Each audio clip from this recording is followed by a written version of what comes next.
ان آیات کا اردو ترجمہ۔ اتنا بیٹھے رہے، تلاوت کے وقت آپ بہت زیادہ قریب تھیں اور بہت گونج آ رہی تھی۔ اس وقت میں بول نہیں سکتا تھا، مناسب نہیں تھا، مگر جو منتظمات ہیں ان کو چاہیے تھا یا تو آپ کو ہلکا سا پیچھے ہٹا دیتی یا لاؤڈ اسپیکر کا انتظام کرنے والے جو بھی ہیں ان کو چاہیے تھا اس کی ٹیون ہلکی کر دیتی، کیونکہ اس گونج کے ساتھ پوری طرح جن کو قرآن کریم کی سمجھ آتی ہے ان کو پوری طرح سمجھ نہیں آئی ہوگی۔ اب آپ اردو ترجمہ ذرا سا پیچھے ہٹ کر، ٹھیک ہے، اب یہاں سے کر کے دکھائیں۔ ان آیات کا اردو ترجمہ پیش خدمت ہے۔ ذرا سا اور پیچھے، ہاں اب ٹھیک ہے۔ میں پناہ مانگتی ہوں اللہ کی شیطان دھتکارے ہوئے سے۔ اللہ کے نام سے پڑھتی ہوں جو بڑا مہربان اور بار بار رحم کرنے والا ہے۔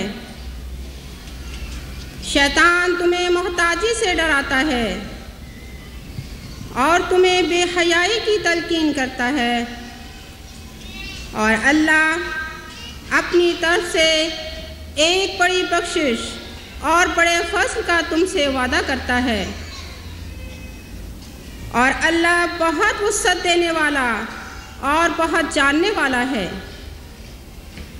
وہ جسے چاہتا ہے حکمت عطا کرتا ہے، اور جسے حکمت عطا کی گئی ہو تو سمجھو کہ اسے ایک بہت ہی نفع رساں چیز مل گئی، اور یاد رہے کہ عقل مندوں کے سوا نصیحت بھی کوئی حاصل نہیں کر سکتا۔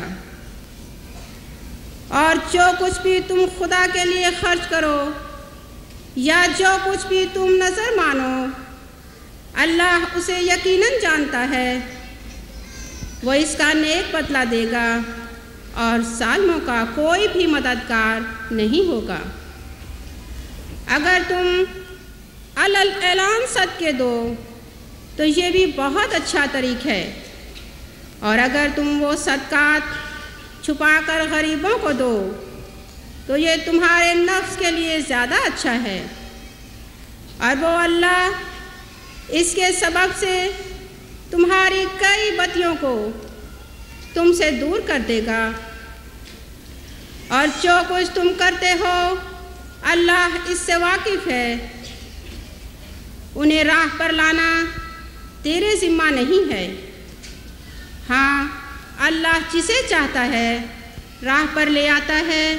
اور جو اچھا مال بھی تم خدا کی راہ میں خرچ کرو، اور حقیقت یہ ہے کہ تم ایسا خرچ صرف اللہ کی توجہ چاہنے کے لیے کیا کرتے ہو، سو اس کا نفع بھی تمہاری اپنی جانوں ہی کو ہوگا۔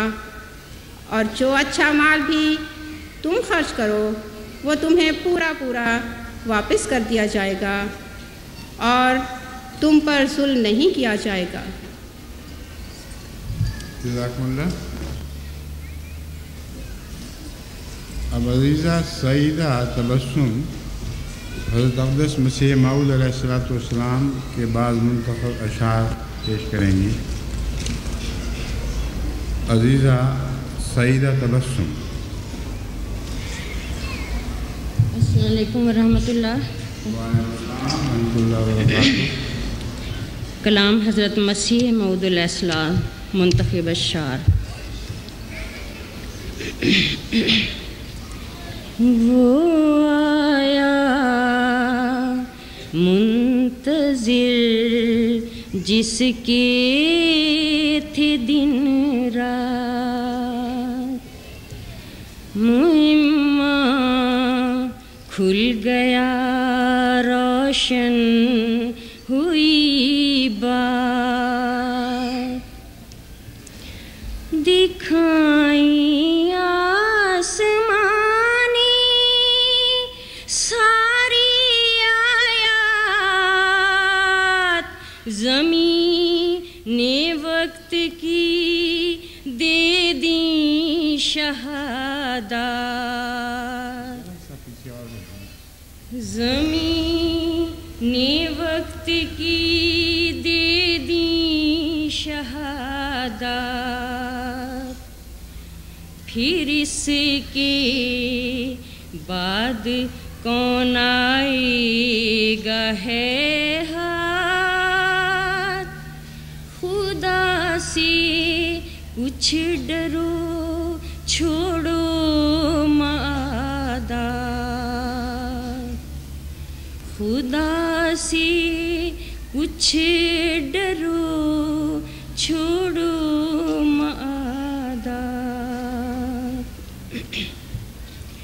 خدا نے ایک جہاں کو یہ سنا دی. فسبحان الذی اخذ الأیادی.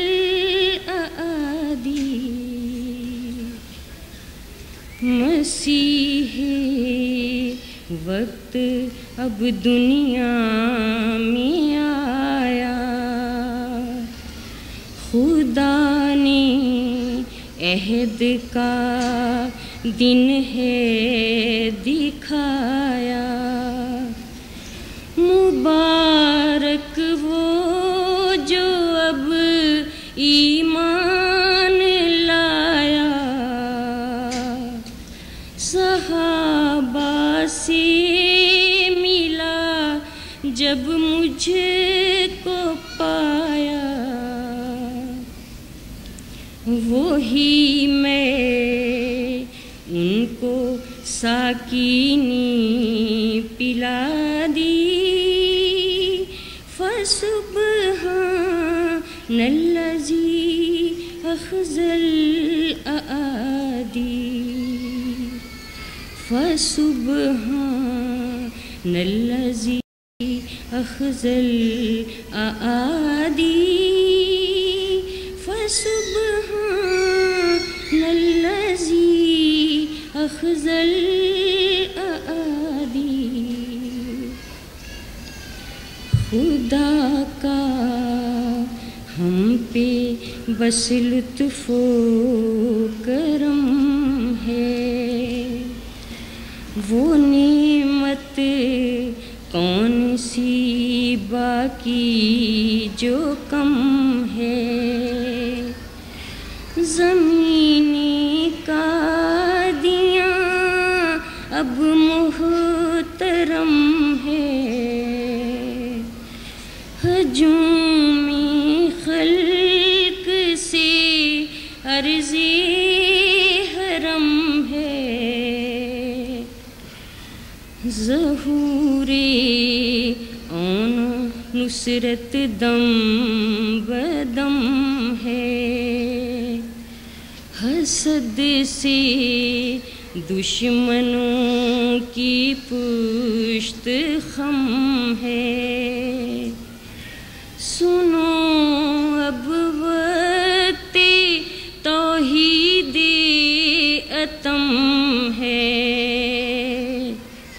ستم اب مائل ملک عدم ہے. ستم اب مائل ملک عدم ہے.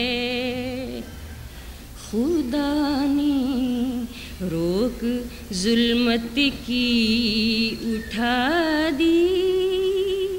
فسبحان الذی اخذ الأیادی. فسبحان الذی اخذ الأیادی. فسبحان الذی اخذ الأیادی.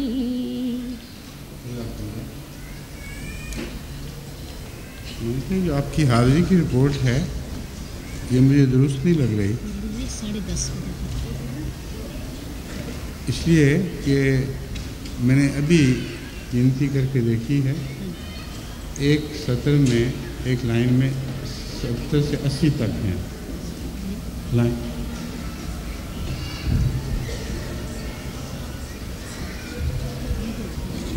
تک ماشاء اللہ کتنی 7,000 چاہتے؟ ہاں یہی میرا اندازہ بن رہا تھا.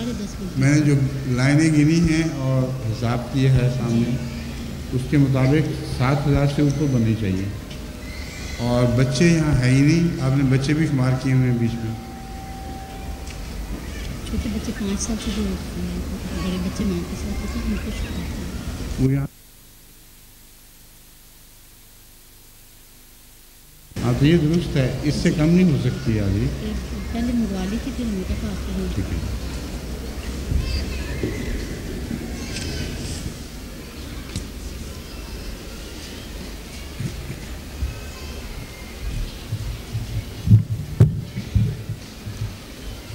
السلام علیکم ورحمۃ اللہ. اشہد ان لا الہ الا اللہ وحدہ لا شریک لہ واشہد ان محمدا عبدہ ورسولہ. اما بعد فاعوذ باللہ من الشیطان الرجیم. بسم اللہ الرحمن الرحیم. الحمد للہ رب العالمین الرحمن الرحیم مالک یوم الدین. ایاک نعبد و ایاک نستعین. اہدنا الصراط المستقیم صراط الذین انعمت علیہم غیر المغضوب علیہم ولا الضالین.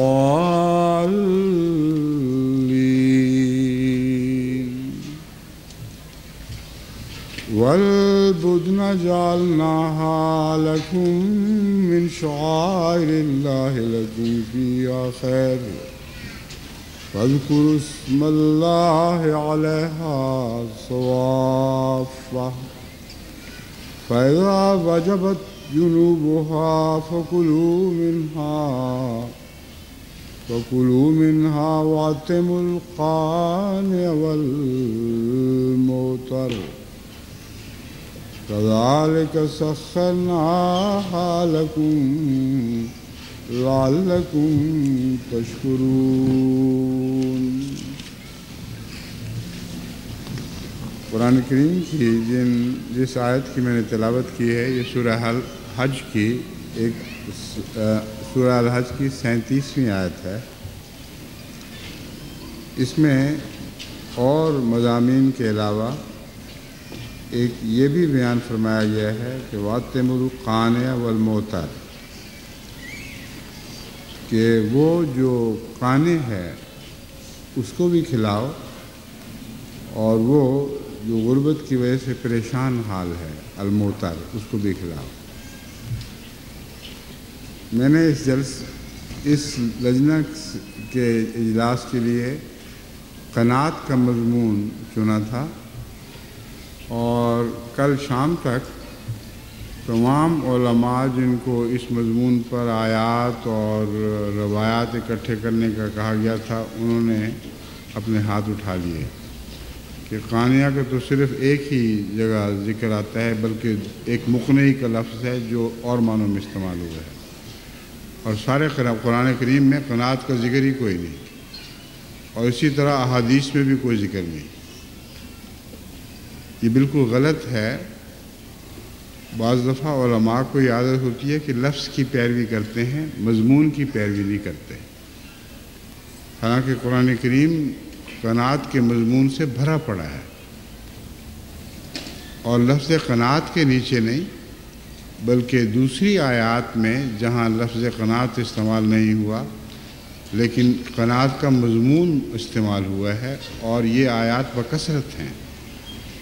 میں نے بھی نمونتاً 2 آیات چنی ہیں جو آپ کے سامنے رکھوں گا تو آپ کو سمجھ آئے گی کہ قناعت ہی کا مضمون ہے لیکن الفاظ دوسرے استعمال ہوئے ہیں۔ بس وہ مضمون جس کے لیے مواد ہی نہیں مل رہا تھا، وہ اتنا مواد اکٹھا ہو گیا کہ اب اس کو سمیٹنا مشکل ہے، اس لیے اس میں سے بھی میں نے کچھ حصہ چنا ہے، اور جو اہم باتیں میں آپ کے سامنے پیش کرنی چاہتا ہوں وہ انشاءاللہ تعالیٰ آپ کے سامنے آج پیش کر سکوں گا۔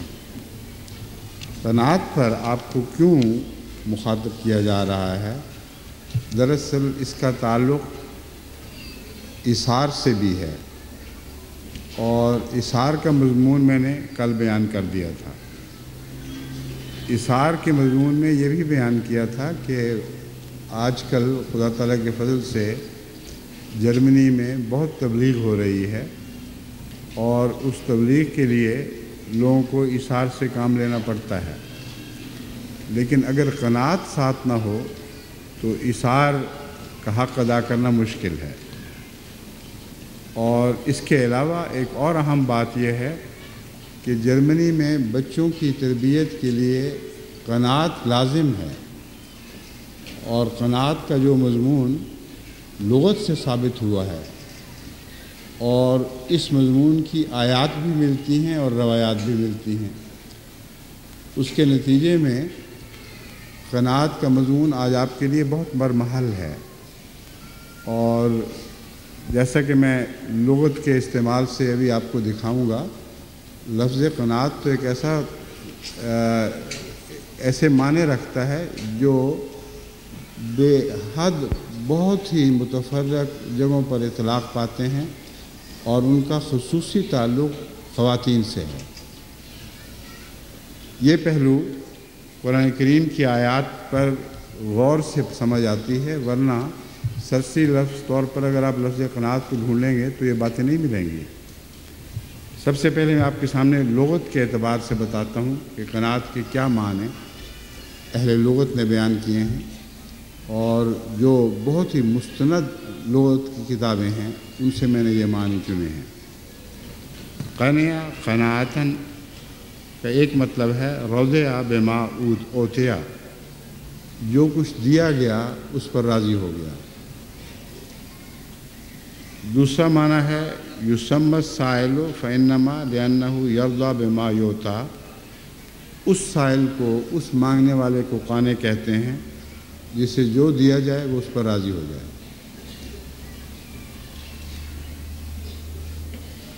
اللہ تعالیٰ کے حضور ان معنوں میں قانع کا ایک اور معنی ابھرتا ہے جو میں اپنے تفصیلی بیان میں آگے بیان کروں گا، اس وقت میں صرف عنوانات پڑھ رہا ہوں۔ قناعت المرأۃ، عورت نے حجاب پہنا، یہ قناعت کا اصلی لغوی معنی ہے، کیونکہ قناعت کے لفظ میں حجاب شامل ہے۔ مرد کے لیے جب وہ ڈھال پہنے اور ڈھال کے پیچھے چھپے، اس کے لیے بھی لفظ قناع کا لفظ استعمال ہوتا ہے۔ امام مفردات راغب میں امام راغب فرماتے ہیں کہ بنیادی معنی ہے یہی، اپنے آپ کو ڈھانپ کے رکھنا، یہ قناعت ہے۔ کن معنوں میں آپ پر اطلاق پائے گا اس کی تفصیل میں انشاءاللہ بعد میں بیان کروں گا۔ قنع یقنع قنوعا، سال و تذلل، یعنی اللہ کے حضور یہ لفظ اطلاق پاتا ہے، لوگوں کے حضور نہیں، کہ سوال کیا خدا سے اور بے حد تذلل اختیار کیا، اور جو خدا نے دیا پھر اس پہ راضی ہو گئے۔ یعنی دعائیں عمر بھر کی، رو رو کر کی، لیکن جو نہیں ملا اس پر شکوہ نہیں، جو خدا نے دے دیا اس پر راضی ہو گئے۔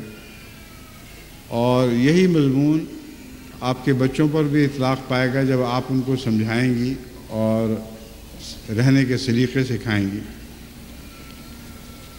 قناعت